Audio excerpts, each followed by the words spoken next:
Algebra, I don't use, but for sure. philosophy I use every day. It's like stepping out of the cave a little bit, realizing the shadows on the wall were dictating everything. Everything about culture and being a 21st century American, that's not just blanket truth. That's actually a lens through which I've been cultivated. And now that I'm seeing outside of it, I'm going, maybe that's not the only lens. It's not the best lens. And that made me step back and I was like, wait, this has to make sense, not just emotionally, but intellectually. This is Drew Loewen. Yes. And so wonderful to be here. This is all your equipment that we're using. We're at the Catholic Creators Conference. And thank you for being a generous donor and lugging all this stuff. You and Actually, Stephen, who's running it, drove this here.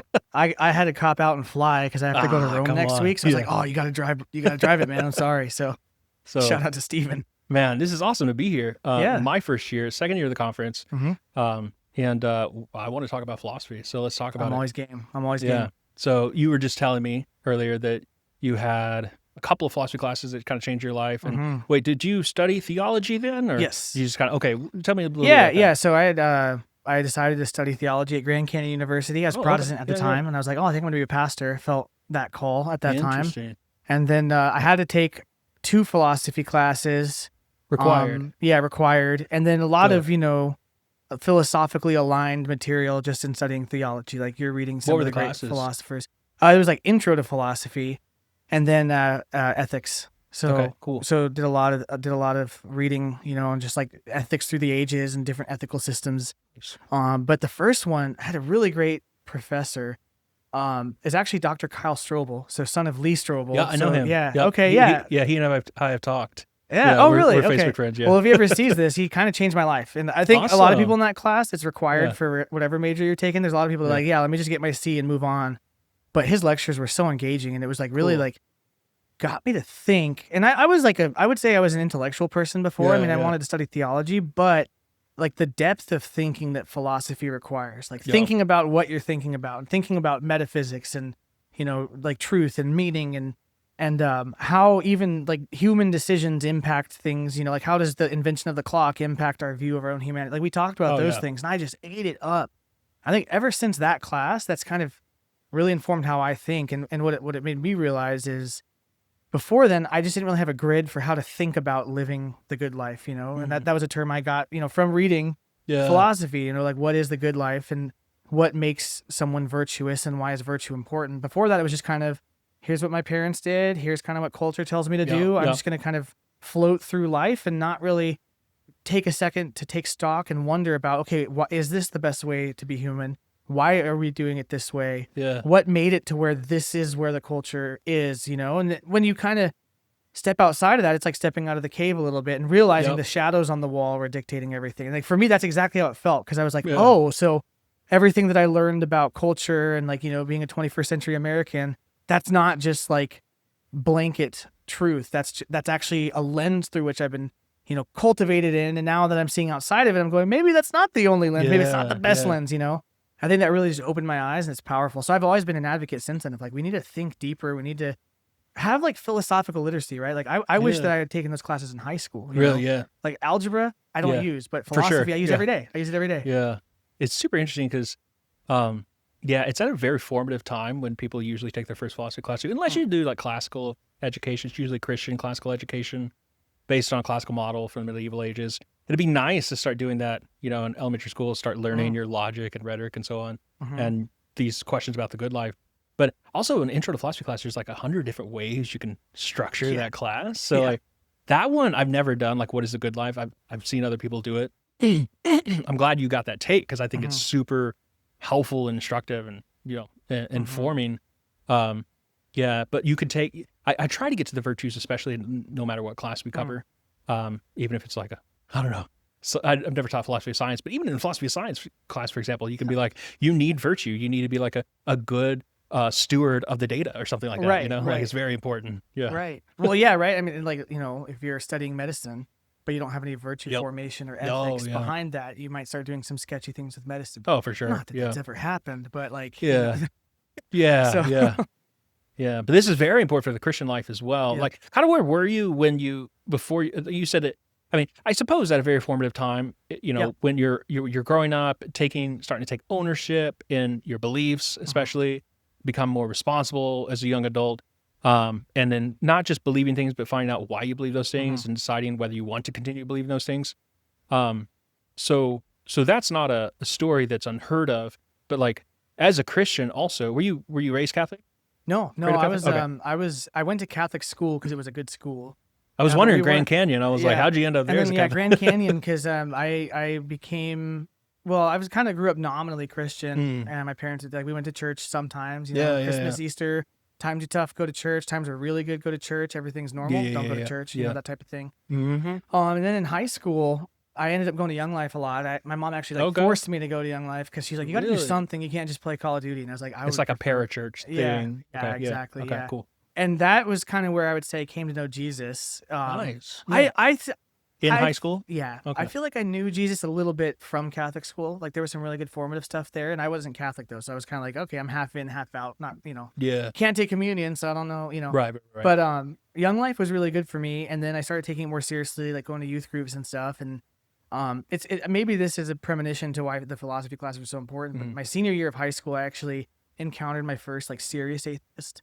I wouldn't say he was like a well-reasoned, well-argued atheist, but he took it seriously. And he was like as big of an evangelist for atheism as I would have liked to have been for Christianity. Yep. And that made me step back and I was like, wait, this has to like make sense, not just emotionally, but intellectually. And so I started reading Apologetics on my way into college. So I was probably like preparing my mind for philosophy in that way. Maybe not the best order there, but started reading a lot of philosophy. What were you reading? Religion. Oh man, a lot of William Lane Craig. Yep. Yeah. And I actually had a guy from a Young Life camp send me like a box of apologetics books. Yeah, like Lee Strobel stuff, William Lane Craig stuff. Who are some of the other ones? I mean, there was a whole like introduction to Christianity from a philosophical lens, like textbook that I would just like read through. Awesome. That was honestly just to like stay above water and believing that Christianity was even reasonable. Like, is it reasonable to believe in the resurrection? Okay, well, here's a historical case. Here's a philosophical case. And that was really helpful. But then taking that deeper of like when I actually took that class, it was like, oh, this isn't just like, okay, I have an argument to like hold on to this. It actually is the best explanation of, the cards as they lay on the table, metaphysically, existentially, whatever it may be, and I really came to believe that probably in the college classes. Yeah. That's super interesting. It kind of parallels my experience because although I was Christian before, and then I went to Bible school thinking I was going to be a youth pastor or something like that, transferred to a state school and decided, okay, I guess it's philosophy I want to do. Started getting into that. And that's when atheism hit me like a brick wall and started questioning my faith, having doubts and so on. Of course, there were like doubts before then, just being like intellectual seeker type. But coming into contact with atheism, I mean, it was a very atheist saturated department that I was a part of and very hostile to theist believers, especially Christians being in the Bible. Well, it's like, even the professors, man, they felt like they had to disabuse their students of their beliefs somehow and like show them the light. And it probably wasn't the best, like most responsible way to go about teaching philosophy is like, hey, I've got an ideology I want to embed in you. But because of that, I'm like, I've got to start reading on my own time about this. And I was reading a lot of the same stuff. And William Lane Craig, Strobel, J.P. Moreland, even New Testament scholars, Ben Witherington, Bruce Metzger, F.F. Bruce. And then I was like, okay, which one of these guys are still alive? I want to go study with somebody. And it wouldn't even have to be philosophy. It was like, because I was in that situation, I knew I needed mentorship. Because I was getting the arguments, but I was like, I need to like actually get inside these guys' heads and like learn from them. And so that's what, made me continue on and do my education like that. But yeah, with your story, you said it was because you that's kind of where the parallel breaks down because you were taught philosophy by a Christian, a very prominent Christian as well. And he doesn't even teach philosophy anymore. He does like I don't know if it's systematic theology or it's like spiritual theology or something like that. That would make sense. I feel like he was kind of starting to lean that direction, just not class. He's more of a spiritual theologian. Kyle Strobel is. I think he was recently named the director of the Institute for Spiritual Formation at Biola University, which is totally awesome for him. But that's a very different story. Getting philosophy from a Christian, like I really didn't get that experience at first, but you said that kind of woke you up. Totally. Yeah, you want to talk more about that? Oh, totally. I mean, there was just so many things. I mean, I'll just like some of the big ones. Well, so first off, he did a good job at trying to connect to the things we'd care about, and so he opened the whole segment of virtue ethics and just virtue in general with Harry Potter, and he said that Harry Potter it's a good hook. was a demonstration of virtue ethics versus utilitarianism. You know, like Harry has to learn how to sacrifice, sacrificial love and like charity, whereas Voldemort is just like, nope, the only thing that matters is power, and there's power, and those too weak to use it. Good. That's like his opening line, really. So it's kind of this demonstration. I don't even know if J.K. Rowling knew she was creating a philosophical discourse on two ethical systems, but it comes out perfectly. And that's awesome.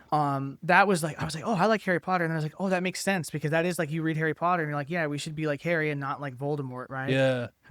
That was big. And then really, like, just from like a metaphysics side, or even just an apologetics side, discussing the evidence for God's belief, but then things like the Big Bang, like it makes more sense that God would exist if the math points to an event like the Big Bang. Yeah. And what he framed, that was, I'll just never forget when he framed it this way. What am I, like 20 years old? I'm in this class and I'm going, yeah, but like, how can we know? How can we know? And he basically laid out, okay, if everything comes back to a singularity, and before that there was like no time, no space, then it is reasonable, and it necessitates that there is a cause before that that's not bound to the same degree of other causal things like in the universe, right? So all of a sudden he's kind of going through, like Thomas Aquinas's, argument of like hierarchical causation. Yeah. And he did it in a way that it really clicked. And I was like, oh, because he even said, like, if it's, if the universe was infinite, it still has to have a hierarchical cause for these reasons. Yeah. And that clicked. So all of a sudden I'm like, okay, well, the Big Bang, obviously God's at the top of that mountain. Infinite regression of history in the universe, we still need a first cause, just logically for that to make sense. And all of a sudden, it wasn't just that I had these like little footnotes that I could bring out to say, okay, I can hold on to this. It was actually, oh, this is now a worldview. This is actually not just like a useful argument so that I can justify spending time at youth group and like having a faith because it's like good for me.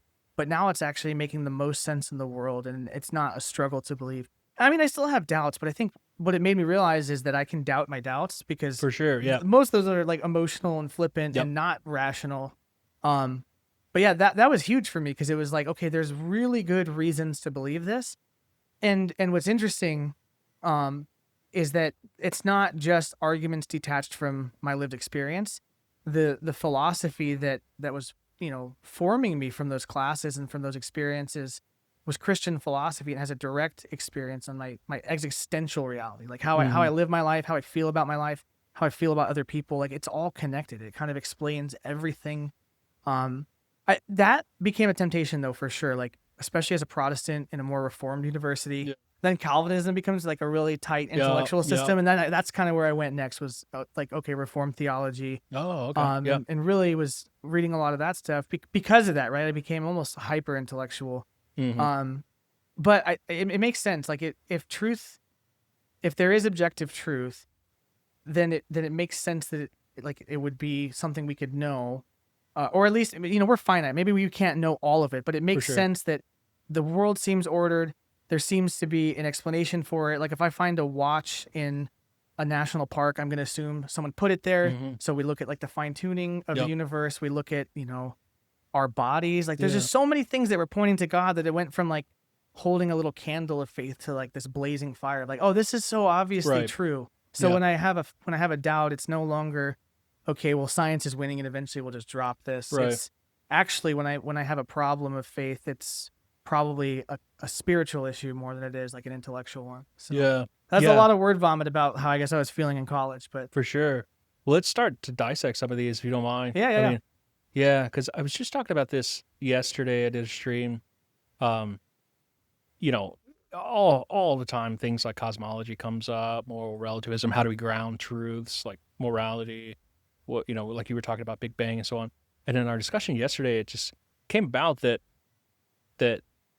I think people miss this point, that science, because this guy was trying to tell me that scientists believe that, the math breaks down at the singularity at the Big Bang. Uh-huh. So, there has to be, and he was trying to make this argument from authority, or maybe argument from the populace, from the people, the consensus or so on, that, most scientists believe that the universe is eternal, whereas in the 1950s, they didn't believe that the universe, they thought there was a Big Bang or something like that. And I'm thinking to myself, I'm like, that's not how science works. Like, you need to be really like precise, and you need to be really conservative about what science is able to access. I don't think enough people do that. For sure. I mean, the most you can say is that here's where our math or our science breaks down, and we don't have access beyond that. And then just be like really intellectually honest and credible and say, and then we don't know. Like that's the most, at least for science. Like, and I was telling this guy, look, if you were to come to me and tell me the consensus of scientists, even if vast majority or even if they universally agreed that the universe is internally infinite and there was no ultimate beginning, therefore there was no God or whatever, right? Mm-hmm. Or if they all agreed atheism is true, like you shouldn't believe them because those aren't scientific claims. Those are philosophical claims. Like right. you're not speaking as a scientist at that point, so you don't have credibility here. Right. In other words, yeah. Yeah, that was another big realization too, because like my whole life was on the other end of science being the ultimate authority. It's like, well, what does science say? What does science say? And then the realization that that's, all the sciences are second to philosophy, and what you believe philosophically will inform how you do science, right? Like your presuppositions influence everything. So, and then, doing biblical studies, like if I was reading a more liberal scholar, he's like, oh, well, this definitely is not historically credible because, okay, well, his presupposition was that miracles were impossible. So, well, of course, he has to say that to be consistent. That was massive, just to realize that people's presuppositions influence that. And so if I take them as an authority, I should know what their presuppositions are and their know what worldview those is. prior commitments are and like why they would come down on a certain issue. It's not going to be the evidence within that discipline that determines that. It's going to be some other prior commitment and so I think people just need to be like better critical thinkers about when John Dominic Crossan or Bart Ehrman as a biblical scholar like looks back and says, this and this, and there are all these problems, and blah, and miracles can't happen. They already believe that going into it. It's not the text itself that says that. Sure. Yeah, totally.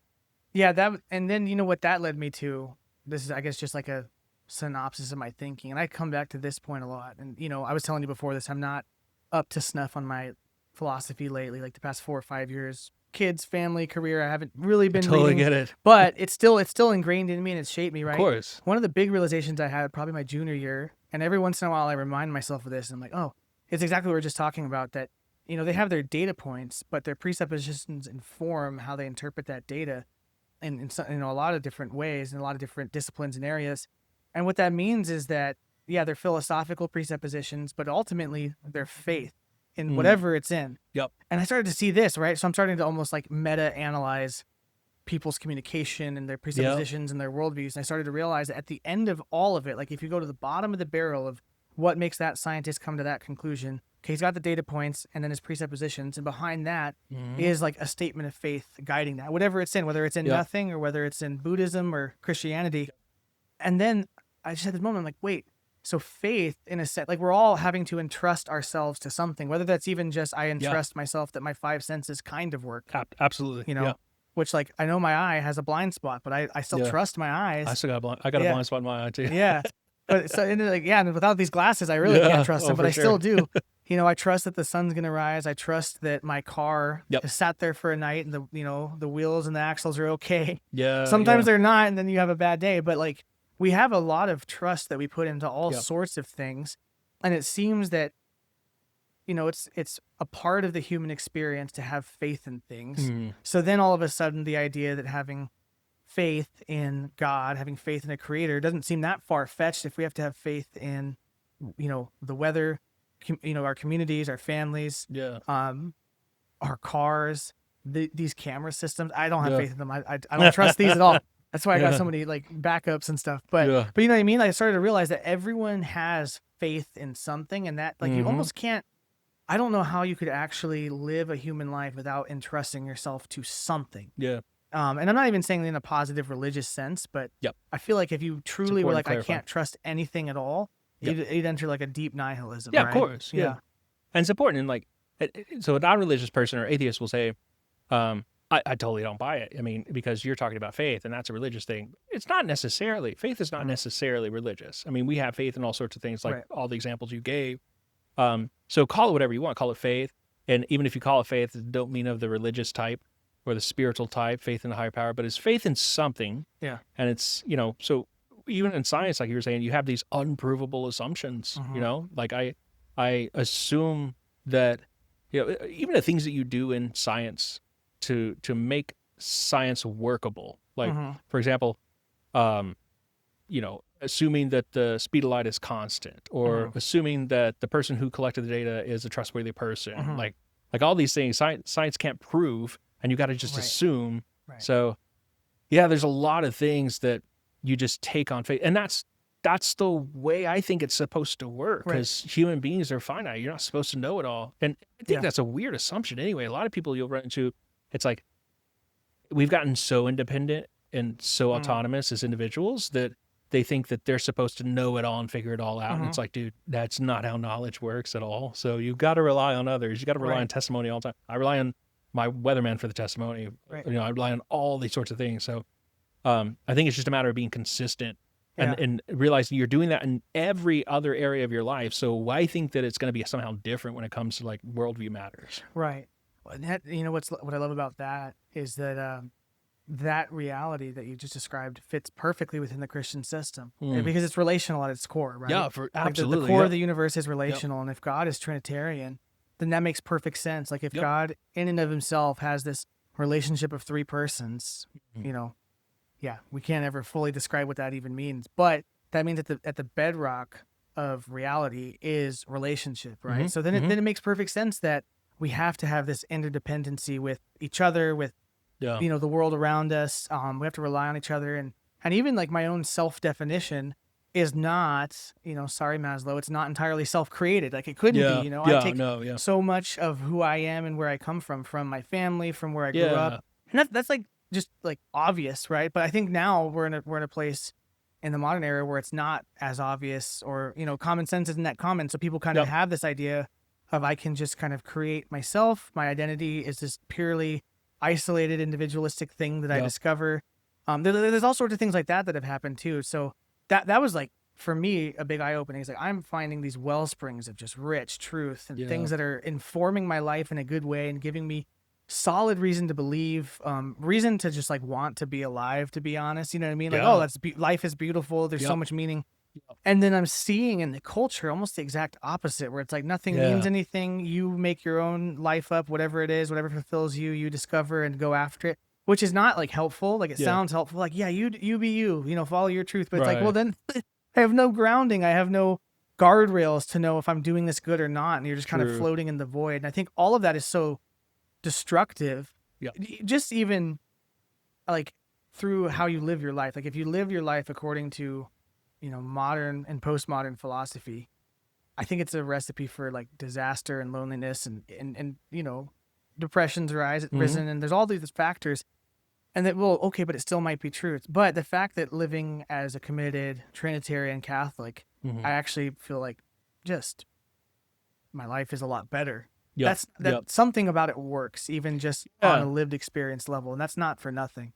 Absolutely. It's not the greatest argument for God necessarily, but it's something. But I think it's reinforcing evidence is what it is. So it's not, I mean, I think obviously you track down the truth claims first and you test those and you make sure that things are true. But I think it's even more telling that its truths itself are reinforcing of it, you know? So like the fact that its virtue ethics, you know, works out well and it helps you to flourish, and that you become happier as a Christian, you know, because you have meaning. Like that would make sense if Christianity is true, and so it just self-reinforces in that way.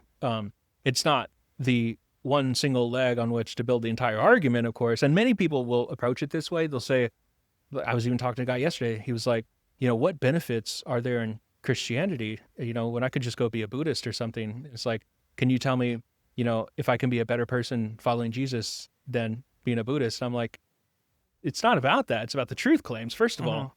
But, you know, there are benefits, and those just reinforce the truth of that. Right. Yeah. Totally. Yeah, that's interesting. I do feel one interesting curiosity. This would be something maybe just to even ask you about. So when I was going through my undergraduate courses, one thing I started to realize, you know, thinking about worldview and lenses and realizing that the lenses I had been handed were maybe tinted the wrong way and all that, trying to take those off. I feel like I spend a lot of time trying to have like clear lenses and like an objective worldview, but even that can become a lens towards, you know, sort of like a hyper rationalist or like an overly, you know, empirical data focus, like that can become a temptation. Whereas then when I'm engaging with the scriptures, it's like not that way. You know, the Bible is it doesn't really seem to care as much about like scientific data or and like the way it's written is so culturally informed. It's so specific to those people in that time group. So then I had to go down this journey with a bunch of scholars like N.T. Wright, Dr. N.T. Wright, of like, he's great. Let's understand the Bible in its time period and culture, almost like a translator, like a cultural translator. And that made it all open up. And there's a lot of reality. That's ultimately why I became Catholic, because I started to realize the way it was written, there's all this stuff informed, like typology, and there's all these hidden meanings that hidden to us because our cultural worldview is sort of objective. And it's a hard balance, I think, right? Because on one hand, we do, like, I want to be objective, but I don't. Sometimes that, as a Protestant, this really happened. We'd be objective with the text because we have this Western mindset, and then we completely miss its meaning, right? Sure. So that was a tough thing to navigate. And even still, like, I think that helped me develop a really good skill of even, in terms of like just discussing things with people or my own rhetoric as I'm like writing a statement to post for this conference. If I know my audience, then I can contextualize it better.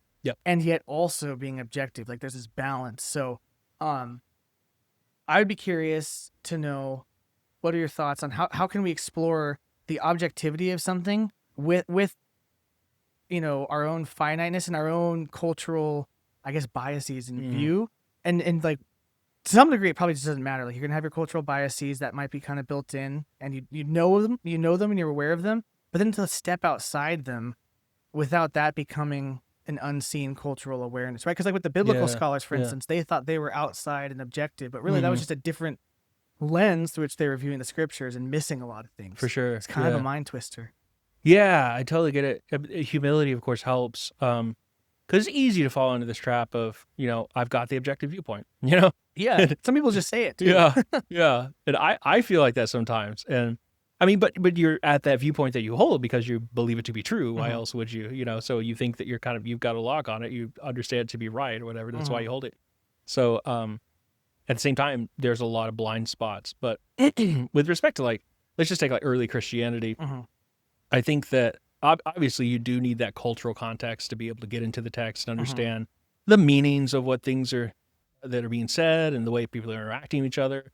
Certain idioms and parables and so on, all that's like obviously super duper helpful and necessary if you're going to really get into the mind of the first century, Christianity. So, then again, like, so I wouldn't, and I'm not saying you were doing this, but I wouldn't necessarily because they were living their lives a certain, like, let's say relatively simple way, not primitive. I'm not trying to be like, assuming really that they were very smart, but relatively primitive. They didn't have the technology we have, sure, or whatever. But let's say they're relatively primitive. Let's just grant that. I wouldn't necessarily say that because they were using parable, because they were walking around in sandals and robes and stuff, that they somehow they weren't as objective as us. You know what I mean? I think what we can say about that is that they had different concerns and things that they emphasized. And like a good example of that is like, if you just look throughout church history, I just taught a diaconate class on early church history, and it's like broken down. You can see like really distinctive, delineated periods of history, like say roughly 150 to 300 AD is a period of intense persecution, of course, by Rome. And you're not going to get your systematic theologians there. Right. You're going to get your apologists there who are like, stop killing us. Here's a defense of our faith. And so like their focus and their rationale and their purpose and their perspective is completely different. Whereas from 300 to 600 roughly, you get the systematic theologian because it's relative time of peace. And so now we can start to think about that. And I think obviously that also helps with like, okay, why didn't we get the canon until later? Because they were getting killed, It's so like, tough to delineate the books when you're being chased out of the room. So the fact that we're here in the 21st century thinking like kind of like technological brain maniacs, like how, I mean, of course we're 2,100 years or so, 2,000 years removed from it. Right. And completely different perspective on Christianity. And we've just got different concerns, I think. But I wouldn't take that to mean that like we're much more cerebral than them or something. Right. We just have different concerns, I think. Yeah. A lot of times I feel the opposite. I read some of those guys and like they're average. Oh my gosh, yeah. They put us to shame. Yeah. Like if you were to time travel and show them the YouTube comments of today, Right. they would What is they would happening? hate it, man. Yeah. You're supposed to be smarter than us. Right. Well, I feel like our collective knowledge might be better, but they have so much more time to sit and just ponder, whereas we're so distracted, right? I mean, I was even saying like, oh, I haven't had time to read philosophy in so long. I'm not up to practice. And it's like, oh, that's because there's so many, like all this stuff in the room. There's so many things that distract me. For sure. That I don't, I don't have the time. But yeah, it's also really important to note that we read those people because they stood out. And that's why they survived. Like everyday people weren't thinking like that. That's for sure. Of course. Yeah. So everyday people who are in our YouTube, that's the problem with everybody being on the internet, everybody being on video, and everything now that everybody has access to. In fact, did you know the Latin word for author is the same word for authority? So like auctor also means both authority. So because of the person who was, ability to write and read and so on, is going to be a person of great learning. It's not the same nowadays. Yeah. Just because you can write something doesn't make you an authority, but that's just kind of how they saw it then. Yeah. That makes sense. Yeah, that makes a lot of sense. Yeah, because now everyone can read and write, but we're not all as practiced or refined in our rhetoric or our grammar even. Yeah. Right? Well, grammar's gone down.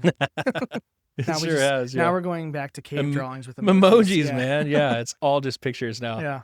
I'm guilty of it too. Emojis and GIFs are like my primary communication method. Yeah. It's not great.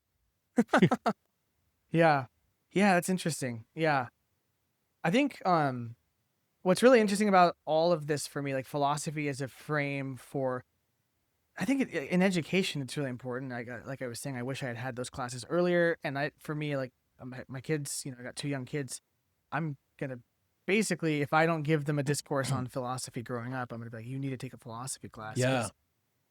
Just so many people I've encountered, they don't even have a basic grid for knowing that. And then what happens is they're just, like I said earlier, floating through life, and the authorities of today, the scientists, the news, whatever that is just kind of taken for granted. And then there's no deeper thought to it.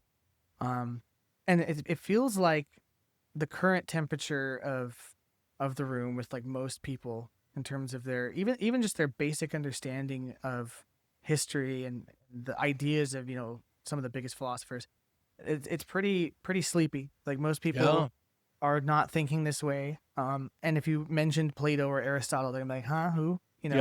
They might, oh, I heard about him in college or whatever. Yep. Whereas the people who have really dove into it, even if they're not, teaching it at university, there's so much value to those systems. And then you talk about it in terms of Catholicism. I mean, like with some of the Aristotle stuff, Thomas Aquinas is like, yeah, seal of approval, there's a lot of overlap. And I think that's been huge. That was a big reason I became Catholic, actually, because, the same way that a reformed system was really neat, there were still some cracks in that ultimately I was like, okay, wait, the whole way that Calvin works out the sovereignty of God has some problems, even just in my life, my lived experience, but especially as I started thinking about how do I reconcile, this verse with that verse if I have Calvin's view. And then Catholicism comes along. I read St. Thomas. They had the entire Summa at GCU. I think I was the first person to crack it open in like 20 years when I cracked it open. And I just started reading that too. And I was like, wow, this is so well thought out. Like, man. It's so precise. And then I didn't know how it worked at first. So at first I was like, oh, that makes sense. And then he refuted it. Oh, so I fell for that. So what's going to happen next? But that actually shaped how I think. Like if I examine how my own mental process works now after reading a lot of philosophy in college, and especially the Summa, I do that in my own head. Good. I like build up an argument and then go, how do I shoot this down? Good. And that's been so helpful. Even like I'm convinced that like my philosophy classes were way better for me as a person than my algebra classes, right? Yeah. Like I can believe that. I don't use that at all. But even in business, I might not be doing a giant treatise on the existence of God or, a certain doctrine or a philosophical concept, but I am thinking that way of, okay, well, if I have to be virtuous, but also this company has to be profitable, then, here's paths, and then I'll build the argument and then deflate it and then eventually arrive at a better solution than just shooting from the hip, right? I think that's so important, and I want to see more of that. And these are part of the skills that, by getting an education in philosophy, most people, especially when they come out in the classroom or they start a program, or they're thinking about doing a doctorate, they think that you're just going to learn the content and then like be an expert all of a sudden, but that's one of the things you learn, but you also learn the skills of being a good critical thinker. Yeah. Like you were just saying, like I wish more people thought that way. Like, because I should, as a product of having taken a couple of philosophy classes and thought like a philosopher, I should be able to like take whatever, if we disagree, take your argument and fashion it and make it more precise and a stronger argument, and then be able to answer that. Like I should be able to do that as a critical thinker, and almost nobody can do that these days, unfortunately. Right. Yeah, and yeah, a lot of people are just taken captive by really fancy rhetoric, right? Yeah. Oh yeah. You know, I think that was another thing I started, once I realized the whole, like the Socrates and Plato and the sophists, like, their great enemy, and all they cared about was power, and they used words to get at that. I'm like, hey, that feels pretty relevant to the situation in the West in the 21st century. I feel like there's a lot of that, but if people haven't flexed these muscles, they have no chance. They're gonna get one-shotted by a headline thinking that it's absolutely true, but it's super weaponized, right? And then that frames their view of maybe an entire religious group or an entire political movement or whatever. And so in a way, I became like, I don't want to say suspicious, but I started to see that too. And now it's probably informed why we do the conference, because I've seen the importance of media, right? Of how my thought just went there, so I'm glad we're going there now. Tell me what you're thinking. Well, because it's like I see so many things where it's like, oh, well, God definitely can't exist because of this, and it's just pure rhetoric. There's no substance to the argument. There's no evidence. It's just a strongly worded opinion with like a grabby title, and it has an emotional reaction, and then someone goes, oh, there's no God, or that's what sells. It's what gets attention. It is what sells, But then it's not really helping anybody. It's not forming anybody. Right. You're getting one tiny fragment of an entire really complex debate out here. And by learning that, great, you got a little bit of the debate. You didn't get the whole debate, but then also you didn't become a better thinker. Right. Because you don't know what to do with that information now. Do I believe it? I guess if I like the way the video was produced, I believe it. Right. Right. Yeah, and it's really good now with TikTok and all the short form stuff. I mean, you can hijack someone's brain and have them believe something totally crazy. There's so many like hoaxes and some different ethical problems you could talk about with that. Yeah. But then for me, it's been this motivation of, okay, well, if I know or I believe that I have, there's been this faith that's been revealed, which thank God that's the case. I didn't have to arrive on it by being super smart. It's been revealed. That's good. That's a good first step. Second off, it has virtues. It has morals and guidelines that not only have good evidence for being true, but actively improve the lives of the people that follow them. So it passes that test too.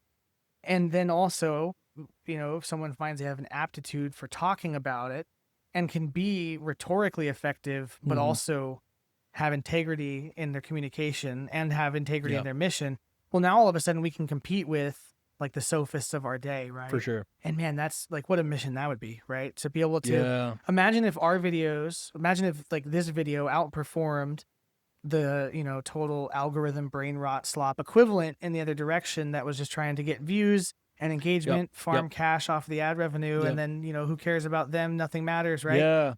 Or in the opposite, we can start to go, hey, it would be great if more people thought critically. Well, if we have long form discussions like this, even if only a quarter of it sinks in, something's sinking in, and someone's getting a free philosophy education and not even knowing it, and now is thinking more intentionally about their life, about their worldview and all that. We could turn the whole world in a different direction in a couple generations with that type of movement. Yeah. And there's a lot of that lacking online. Because of the brain rot, because of the slop out there. Man, I've been thinking, every time I kind of revisit the mission, because you need to think about the mission, like why are you doing this? Why are you producing videos and content and all that, or even whatever it is you're doing. And when I revisit it, I always have that in the back of my head. I'm thinking I want to make sure that I'm not like slipping or losing my soul or going in this direction that the whole tide is going. I don't want to. First, it was I don't want to be clickbaity. So okay, sure, but that's like surface level stuff. But you also don't want to become a really crappy person, too, or a sloppy thinker, And that's not just surface level. You gotta be really careful not to do those things, Right. Yeah. It's tough too, right? Like this is what Kyle and I talk about a lot, about like the heart of the conference is, on one hand, we're in a world where everyone's online, and you have to have people engaging the online sphere in an evangelistic context, in an apologetic context for some, or even just like if someone's a Twitch streamer and they're a good Catholic and they can embody their values in that and build an audience, they're kind of doing pre-evangelization, right? So we need people doing that work. And at the same time, part of the awareness on our end needs to be, we can't let ourselves be formed by the medium, social media, and the culture, because then our message gets co-opted, even inadvertently, right? You know, how many people have set out to make really good Catholic content and bring people to the faith, and then end up actually making people leave the faith, maybe because the tone or the subject matter, or whatever. And that's not to say like we shouldn't talk about tough things. Those need to be talked about. That helps a lot of people too. But if I inadvertently do this for the wrong reasons, not only I'm a danger to myself and others, right? And you can be a big danger. In the context of like being a digital missionary, that's a kind of a buzzword that's floating around. The Vatican's kind of starting to go, oh, there's something here. We should, people should approach it like digital missionaries. I think there's a lot of substance to that. In that, if you were a traditional missionary, like in the 1500s coming to the New World, you would probably be in a religious order. So you have really good spiritual and intellectual formation. You're aware that you're going into an uncomfortable at best and deadly at worst situation. So you're prepared to potentially lay your life down. You probably are really strict with your prayer regimen, regularly going to confession. Like you're very involved in the spiritual life where you're not going to make it. You're not going to be effective and you're going to fail the mission. Online, if it's mission, which I think it is, it has a completely opposite threat. And it's not that, okay, I could go to try to reach this tribe and then they kill me. Right. Like, that's pretty bad. But online, I could go to try to reach this digital tribe and make good money, be comfortable, be at home, and then like start praying less, maybe start skipping mass, and no one would know. So you can be completely isolated and hidden. And that's huge. It's a huge danger. It's a greater threat than to the threat to the body, honestly. Arguably, it's a harm to the soul, and you can lose your soul in the process, and then deter others, like you were saying. Right. I wonder if a better term would be something like, because we don't have those religious orders that where you have a home base you can return to, you get your formation and so on, and then you're sent out back again. Yeah. It's almost like instead of missionaries, you're digital apostles. Yeah. Because you're going out singular, individually. Yeah. It's unfortunate though, because we don't have like a big event, of Pentecost and the resurrection that like everybody was inspired and then spurned out and so on. Right. That's kind of what we're lacking. Yeah. And if we had that, I think it's just hard because everybody's so piecemeal right now. It's kind of it's the Wild West. Like we're all kind of having to figure it out. And I think that's happening, like I see the Holy Spirit moving in people in this space, and just how when we started this, everyone's like, oh, that's so needed. Like we need to get Catholics who are creating together. And almost no one's been like, that's a dumb idea. Well, some people have thought that's a dumb idea, but like no one's been like, nah, you guys don't need community. Like, everyone's like, yeah, we actually do need community. Like a lot of the people have expressed, man, it's hard. Like you collaborate with somebody and you're DMing, but you don't know them, and then like, well, something might happen where you do know them. You're like, oh, maybe we shouldn't have collaborated with that guy or whatever. For sure. And I think, that's one part of it, is like, just got to get people together too, right? Because even Pentecost, they were in the same room when it happened, and then they went out. And so, we need a moment for all of us to be filled together and have that community, be in communion with one another, so that we can be sent out and have, really what that means is you have accountability, right? Yeah. You have accountability, you have camaraderie and friendship, and even just like knowing what's working and what's dangerous or what's ineffective. So let me ask you this. So, and then we'll kind of wrap up here, sure. But so community is super important, I think, to stem the tide against these temptations and dangers. But to get back to our original topic of philosophy, do you think that can help at all? Like, do you think that each one of these individual creators, obviously probably not your Catholic Twitch streamer who's just kind of whatever he's doing on Twitch, I don't know, if he's like narrating things along or encouraging people as he's playing games or something like that? Yeah. That's totally possible. And in that case, probably doesn't need that. But, or if you're doing like graphic design or, who knows if you're going to need that. But for the people who are like on camera and talking these things, you think that philosophy could at all help them? And if so, like in what way? I think that basic formation is necessary. Yeah. And basic is probably more than most people would bargain for. Like most people would be like, oh, basic formation, I take one class. It's like, well, no, you probably, I think like a really good working knowledge of the faith and of enough philosophy and critical thinking skills to be able to navigate those things would be insanely It's like being helpful. catechized. Yeah, Really? we need to be Yeah. catechized really well. And I mean, that's been a problem for a while in the church. I feel like it's on the up and ups, and that'll be good to see. But I mean, you know what it feels like to me? I've expressed this on my show before. We're kind of a generation that didn't have fathers, and that's like actually true for a lot of people. But even just spiritually speaking, we weren't catechized well. There's been a bad, and in every denomination too, even not, even just Christians, there hasn't been good formation. There hasn't been good passing on of the tradition. And so there's, especially like Gen Z and even some millennials, they almost feel like we're having to pick up something that wasn't handed to us. Yeah. And that means you have to really intentionally counterform. Like counterformation is really the word, because we've already been formed by whatever. Yeah. It's probably worth dropping, but we have to intentionally have like a counterformation regimen. Yeah. Yeah. I don't know. I don't have one developed. I don't have a curriculum or anything. Yeah. Not yet. Yeah. Not yet. Maybe someday. Maybe someday. Yeah. I think a good place to start though is community. And some people who are creators, but some people who aren't and couldn't care less. Like people who are outside of the bubble that can just shoot straight. Yeah. I think accountability, like I've told my parish priest, that's a good point. Hey, look at my stuff, and if you think I'm out of line, I will delete it. If you tell me to stop, I'll stop the whole channel. I'll delete everything tomorrow. That's great. I won't do the conference next year, right? You know what I mean? So that and to really submit to that. Like if he tells me to take a video down, I'll take it down, Those two things I think are a good start.